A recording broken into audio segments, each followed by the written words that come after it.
После открытия купального сезона, стремясь спастись от изнуряющей жары, многие горожане устремились на пляжи. Даже в будни здесь можно встретить довольно много отдыхающих, поэтому спасатели усиливают патруль водоемов. Единственный официально оборудованный пляж находится на 202-м микрорайоне. В других местах купаться запрещено. Однако, несмотря на это, люди идут на несанкционированные пляжи, и один из таких случаев закончился трагично. Двое доплыли. Не знаю, зачем они туда плавали. Видать, плыли, где опора стоит.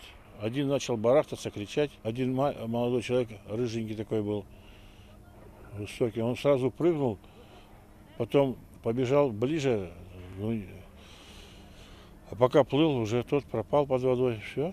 Компания из 6 человек решила отдохнуть днем на пляже 203-го микрорайона. Но во время одного продолжительного заплыва один из пловцов ушел под воду. Тут же на место были вызваны спасатели, однако к моменту их приезда было уже слишком поздно. С мили в глубину зайдете, ноги сведет, соответственно, исход понятен. Я спустился, прошел 10 метров от сваи, глубина 3 метра, увидел его, видимость хорошая была, увидел его, взял, вытащил.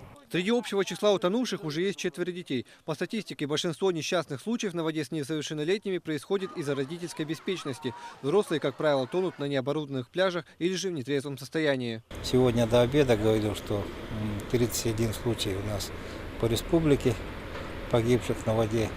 И печальная статистика-то увеличилась еще на одного человека. Надо, конечно, беречь себя и соблюдать элементарные меры безопасности на воде.